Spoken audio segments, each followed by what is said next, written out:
entrance I've ever made.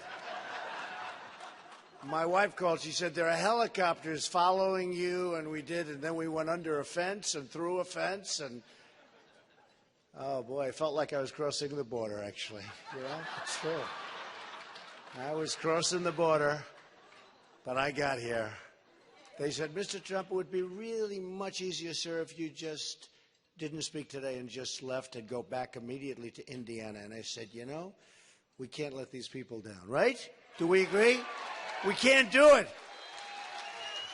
But I appreciate it. But it was fun. It was a little different. That was a different kind of a thing. So here's the Washington Post today. The time has come to admit that Republican voters want Donald Trump as their nominee. You see that? Chris, good writer, good writer. That's pretty good. So, you know, we're making amazing progress all over. It's been incredible.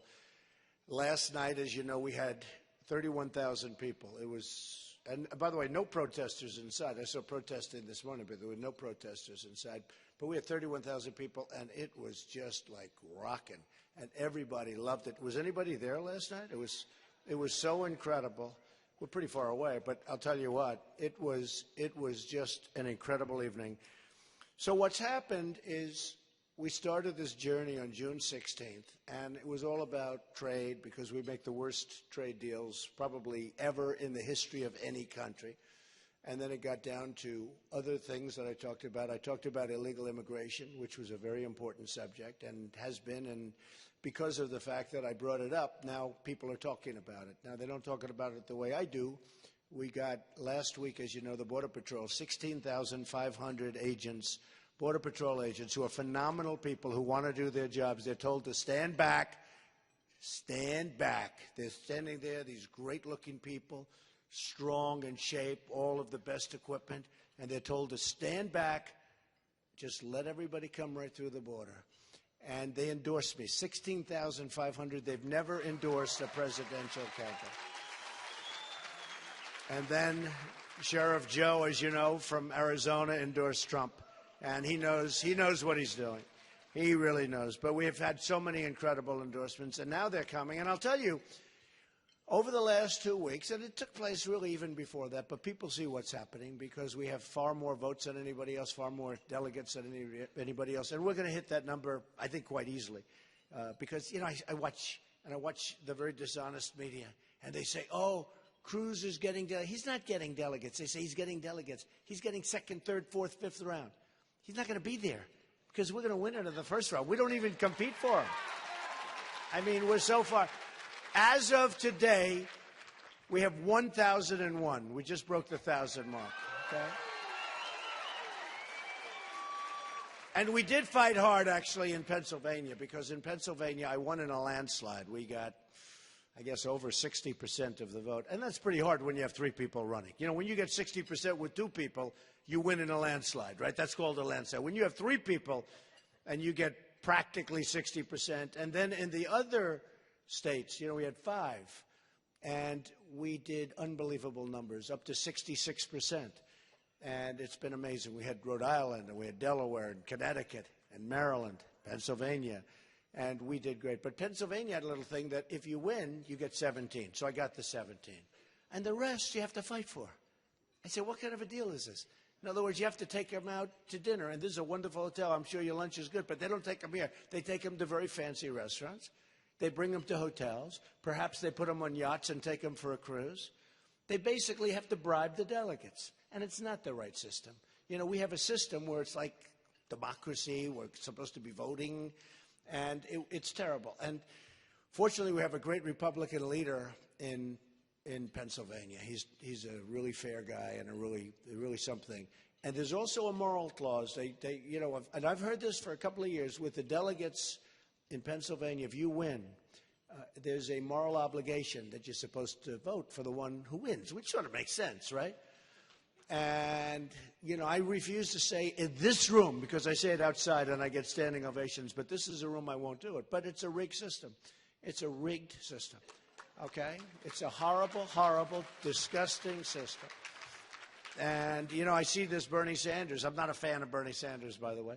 But I see that he's, wins a lot, and he never has a chance of winning. He had a streak where he won about 10 in a row, and every time you'd watch the pundits, they'd say, oh, he can't win. It's not. He's way behind. Because they have a thing called superdelegates. Well, ours is more sophisticated because you don't know how badly rigged it is, okay? With the superdelegate, it's obvious. They hand her all these superdelegates. And by the way, do I look forward to beating her? Do we look forward to winning? Do we look forward to winning?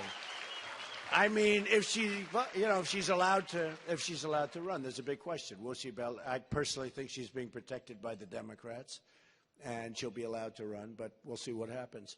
So what we've done is we've really. I mean, we won New York with almost 62% of the vote, which was unprecedented, and got almost 100% of the delegates. So 95 delegates, we got them almost all. And then the next week we had the 5, and we won them all in landslides. And actually, Lion Ted, and I think we have a couple of fans, but Lion Ted did not do too well in New York, folks. He's hovering around the 10% mark. You got to do better than that if you're going to collect all these delegates on the second battle. How would you like to be in a position where we're in Cleveland, and we're having the whole deal, and it's going fine, and for some reason, and don't worry about it, we get it. I think we have it easily. But for some reason, it goes to a second ballot. And somebody on the second ballot, because they wine and dine delegates, who has 5 million less votes, because by the time we finish, and we're scheduled to do very well in California, I guess you've seen that, but really well. Yeah, really well. Last poll I saw, I'm at 49%, which is great. And there's a lot of like 20s and a 19 or something. But we're doing well. I don't want to even say it because you got to go out of work, especially my people sitting in this section. They got to work. Why don't we just pretend we're tied, okay? And that is a problem, and I've seen it. All my life I've dealt with politicians, and somebody will come into my office, the best politicians, they come into my office and they say, Donald, I say, how you doing? I'm tied. And he always says, I'm tied, and then he'll win by 25 points. But he says he has to motivate himself by saying he's tied. He even sometimes says, I'm losing, Donald, but I'm going to win. But we have picked up so many votes over the last period of time. And in fact, I was just watching the networks today, and they have a chart that I think it's already happened, but in the history of primaries, Republican primaries, I've gotten the most votes in the history of the Republican Party. Right? And we haven't even hit some of the big states yet, which is sort of an amazing thing. So we're really on a path that's incredible. And yesterday, I thought Ted did something which was really quite good. It was record-setting. It's never happened before in the history of politics. He has no path to victory. It's impossible for him to win with the votes. The only way he can possibly win is if things go terribly wrong and he goes through the back door and he bought all of these delegates. And I will never use the word bribe. I would never use a word like bribe. So if he bribed the delegates, but I don't call bribe. And then think of this. Think of the RNC and Reince, who's a good man, by the way. And Jim is a good man. Did Jim do a good job? Where's Jim? Where is Jim? He did such a great job. He called me. He said, Mr. Trump, would you do me a favor? Would you take maybe 10, 15 pictures? I say, absolutely, Jim. So I'm just coming through dirt and mud and under fences. So you all walk through the lobby. I go under fences. I'm coming through. I'm looking at myself. I'm trying to get all the dust and everything off. And the 20 people that he told me about turned out to be about, 600, 700 people? My hand. I'm shaking hands, taking pictures, shaking hands. So that's why he's a great leader, right, Jim? Good going. I hope they paid a lot of money, Jim. But no, in the history of the Republican Party, there's never been anything like this. And then what Ted did, and yesterday in Indiana, which is an incredible place with incredible people, Bobby Knight, the great Bobby Knight, endorsed me. How good is that? And he's going to be with me all Sunday and Monday, and we are having a good time. He's some guy. He's a winner. That's what we need now. We need winners. We have to win. Our country doesn't win anymore, and we have to win. We have to win. But Cruz did something that I've never seen because he picked a vice presidential person, Carly. He picked Carly, And I like Carly. But, you know, when she left, she had no votes. Was she one? Jim, was she one or was she zero? But she had no votes. And you know what? Maybe it's a good move. Who knows? I'll let you know in about a month, all right? I don't think so. But the worst move was making a deal with Kasich. So they make this deal. I get a call 2 days ago from a number of people, and we have to do a PR statement. It's 11:45 in the evening. They said, oh, Mr. Trump, what happened?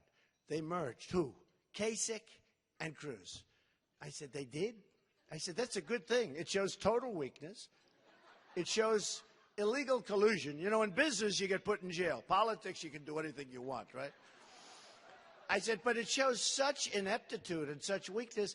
And what's the deal? The deal is that Cruz will take Indiana and Kasich, and now he's sitting there eating. You know, he's eating, doing a news conference and piling pancakes into his mouth. I never saw anything like it.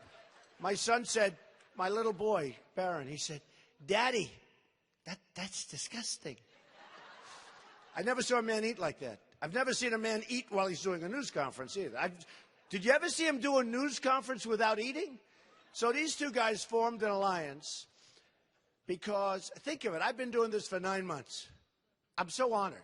And you have these two politicians, they've been doing it sort of all their lives, right? I mean, Kasich approved NAFTA, which, by the way, emptied out your state. I hate to tell you, emptied out every state. But Kasich and Cruz is fine with the Chinese money manipulation. He's going to allow that to happen. Can't do that because that's how they're killing us. Devaluation of their money and their currency is killing, absolutely killing this country. Not only China, but many other places. You can't allow it. He wants to allow it. So there are a lot of things going on. Now, you want to know why he wants to allow it? Just ask the donors, ask the special interests, ask the people, because believe me, I've seen deals that are made, and these deals are, the politicians are very smart. You'd be amazed. But a lot of people ask me, how come they do these things? And it's largely because of the donors and the special interests, and I'm self-funding my campaign. So that's a big, big difference, okay? Nobody's going to tell me what to do. But they formed this alliance, and already, like the next morning, it's formed. Everyone's talking. Big deal. They formed. They formed it to beat a guy that's been a politician for 9 months. Okay, me. And after it's formed, it's all done. And Kasich announces, no, I want people in Indiana to vote for me. That wasn't supposed to be the deal. They were supposed to vote for Cruz here and in Oregon, which, by the way, a poll just came. I'm killing everybody in Oregon. I'm killing them, which is an amazing place. But in a couple of other places, that's Kasich. So, you know, they're working the system. That's what I said. It's rigged, right? Rigged. So they're working the system. And about 10 hours goes by, and Kasich announces essentially he's not doing the deal. And then Cruz today said, no, there's no deal. These are politicians, folks. They can't make a deal. How are they going to deal with China? How are they going to do it? So we have now a big moment coming up in Indiana, and we feel very good about it. We'll see. I mean, because I think that deal was such a disaster. As soon as I heard it, I said, that's the end of them, both of them. I mean, Kasich has won. He's won for 48 or 42. It doesn't matter when you're at that, whether it's 40. I guess it's 42, but that includes islands. But he's won for 42. And if you think about it, Dr. Ben Carson, who's an incredible guy who endorsed me, by the way, was doing much better. Ben was doing much better than Kasich. And if you think about it, Chris Christie was doing better. Marco Rubio has more delegates right now, and he left a month ago. And he still has more delegates. And others. These people could have hung in for a much longer period of time. And who knows? I mean, you know, based on this theory, it's a little like a spoiled child. I don't care, Mom. I'm staying here. I'm not leaving. No, it's like ridiculous what's going on. So bottom line is he is staying in, which some people say is good for me. I actually would rather have him get out. But Cruz will then have to get out also because he doesn't have the vote. So it's coming to an end. I think it's going to come to an end very soon. And really, and I speak to the people in this room, because there has to be unity in our party. There has to be unity in our party.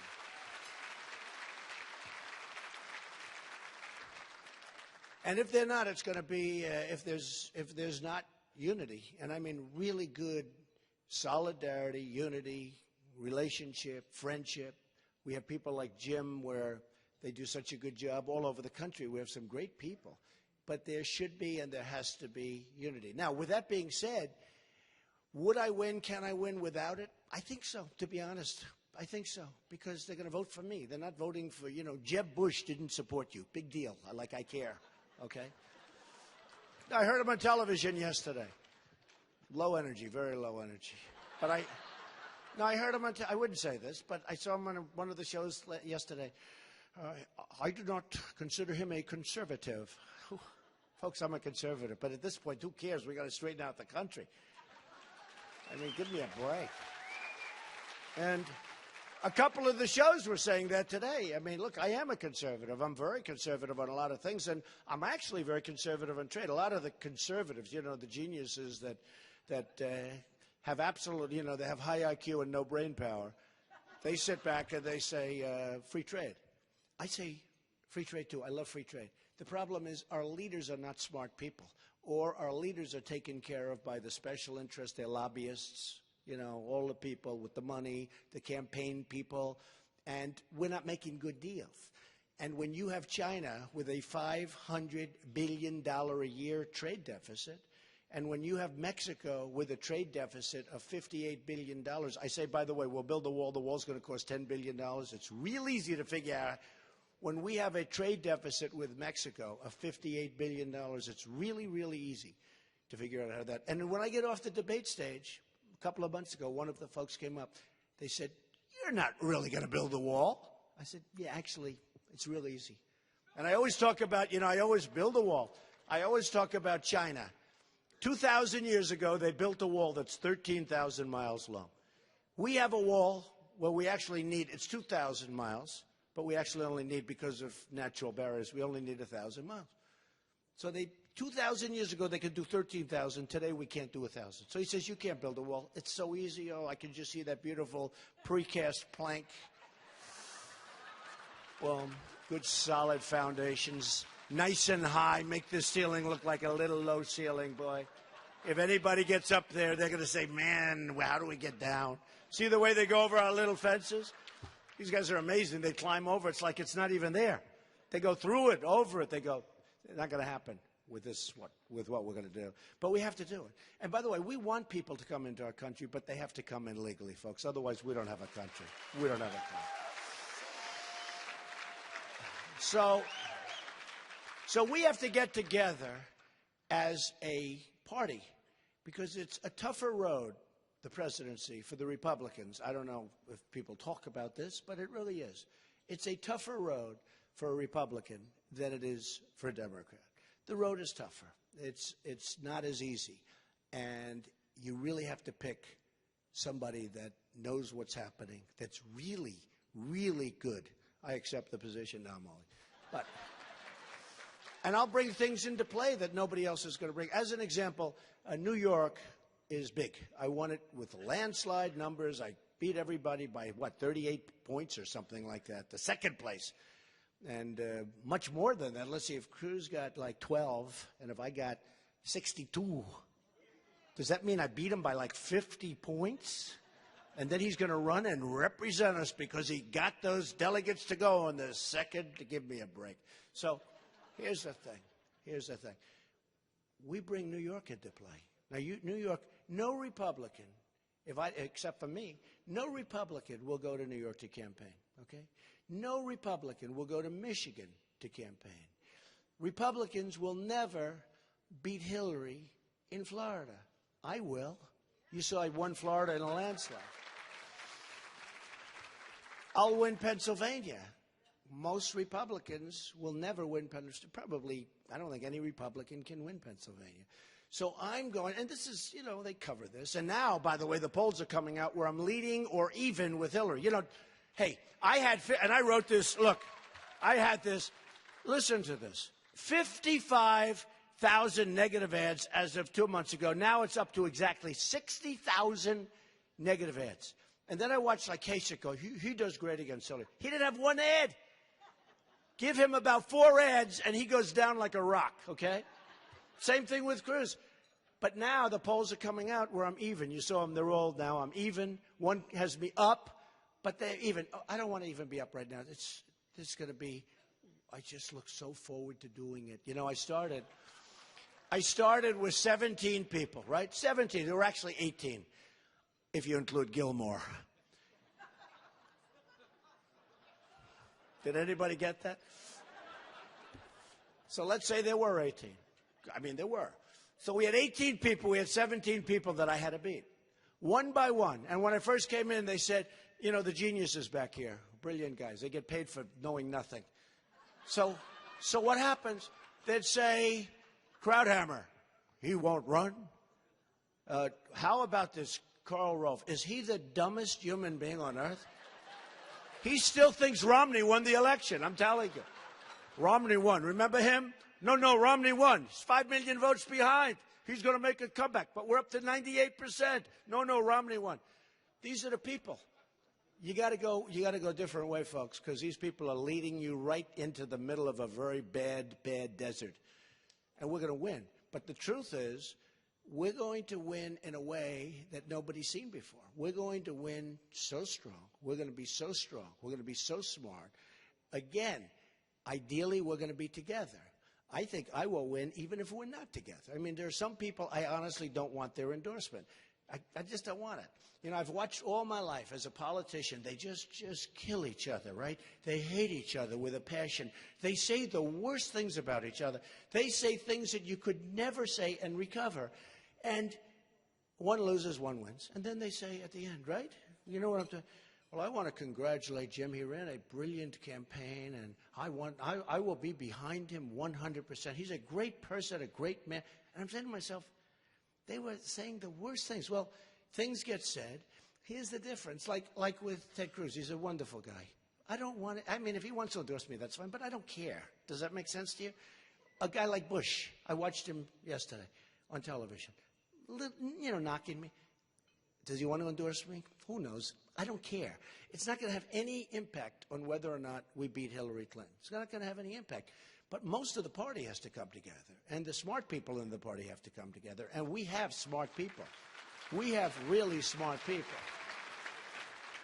So we're going to hopefully close this thing out fairly soon. I think that, you know, now that we cracked the 1,000 number, which is great, right? No, it's great. You know, it's interesting, though. I'm up by 400 or so delegates. I'll be up by more than 500 when it's over, and we'll be up by 5 million votes, okay? And we're going to break, this coming week, we break the all-time record. And we'll break the all-time record by probably 4 million votes. I mean, nobody's ever seen anything like this. It's a movement. It's a great movement. Many, many people have come onto the Republican side. Many, many people. It's something that they're talking about all over the world. I've been on the cover of Time magazine numerous times this year, all because of the movement. Not me. It's because of the movement. And what's going to happen is going to be so special. We have to come together. We have to pick our nominee. We have to go out and do what we have to do. And I'm telling you, you are going to have an unbelievably good result in November. I started with 17 people. Governors, senators, people of accomplishment, some people of great accomplishment. And every week, boom, boom, boom. And believe me, I knocked them off. I knocked them off. And every week, boom, we're down to 16, we're down to 14, we're down to 12, we're down to 11. And then I'd get 11 people, and I'd win a state. And I'd have 37% of the vote with 11 people. And these morons would say, but he didn't break 50. How the hell do you break 50 when you have 11 people and they're governors and senators? And now I'm breaking 50 by, you know what? I probably would have had 80 if you gave me the most popular guy out of the 11 or 14 that are left. Give me the most popular person, and I probably would have had 80-20. But you can't do it when you have that many people. So now, even though we have 3, we're into the 60s. That's sort of an amazing number. But I just want to tell you, you people have been fantastic. On June 7th, you have a big, big day, because the world is going to be watching. The world is watching pretty much every Tuesday. And this next Tuesday in Indiana, where I'm going now, is going to be a biggie. But I will tell you, and those people are incredible people, and they want to see, really, they want to see something that's going to be, they want to see victory. They want to see Bobby Knight. You know, they want to see victory. And that's why we're so great getting his endorsement, because I love people that win. And we're going to start winning.